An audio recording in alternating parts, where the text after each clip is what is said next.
कर पण इकडे खाली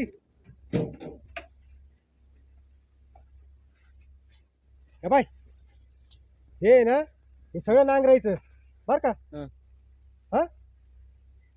मध्ये जरी कोणी आलं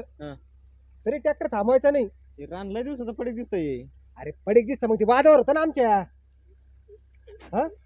वादावर होता आता आहे ना वाद मिटलेला आहे त्याच्यामुळे लय दिसत पेरेल नाही ते त्याच्यामुळे आहे ना तू ना डायरेक्ट चांगलं नांगर आणि जर कोणी मध्ये आलं ना डायरेक्ट बिंदास ट्रॅक्टर बोकंडी घाल त्याच्या तू बर का वावर तुमचंच आहे ना अरे वावर माझंच आहे ना मग काय लोकांच्या वावर कसं काय नांगरीन मी हे भावाच्या वादातलं उद्या काही जर झालं तर माझ्या ट्रॅक्टर ओढून नेन बरं काही अरे तुला काय करायचं असे 2 ट्रॅक्टर घेऊन देईन तुला मी तू बिंदास नांगर आहे तुला सांगितलं तेवढं करीत जाय मी ना तेवढं येतो घरून जाऊन तुम्ही इथं थांबा अरे मला काय तेवढेच काम आहे काय इथं थांबायला मला हे निम्मत हे करून द्या ना मग अरे निम्मा काय हे इकडून झोपतो मी घरून येतो कर चालू हा होय मग घे चालू कर आणि टपाटपा नाही तर जाय जेवायला आणि पी पाणी नाटकं नको करू एकदा लागला का डायरेक्ट एंड करून टाक कर मग चालू मी ऐकवर मी येतो घरून जाऊ चल तू तिकडून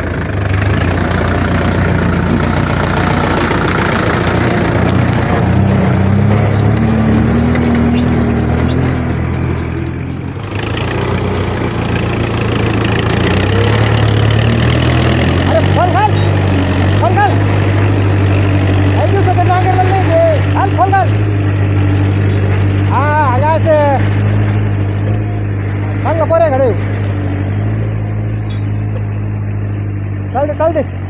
येतो मी आता घरून जाऊ एकत्र होतं बया बरोबर मारून सगळी कामं करायची आता वायली झालो बया काळीच्या कामाला हात लाईना नसती महाराणीवाणी झोपेल राहते वैताग आणलाय बायानी फार मला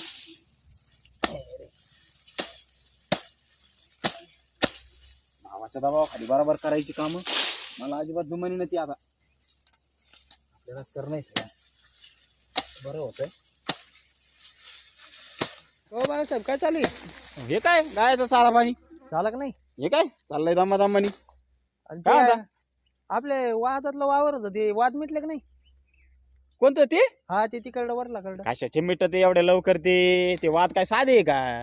आयला काय माहिती त्याच्यात ट्रॅक्टर चालू आहे मला वाटलं मिटले काय ट्रॅक्टर चालू आहे हा नांगरत होते मी आता आलो तेव्हा नांगराचा काय संबंध कोण नांगरीत होतं आयला ते एवढं नाही पाहिलं भाऊ पण ट्रॅक्टर चालू आहे भाऊ ट्रॅक्टर चालू आहे हा भाऊ जायला मोठीने ट्रॅक्टर घातला काय तिथं काय माहिती भाऊ ट्रॅक्टर चालू होता तुम्ही पाहिलं का नक्की हा मी नक्की पाहिलं आत्ताच चिकून आलोय तुमच्या डोळ्यांनी हा माझ्या डोळ्याने पाहिलं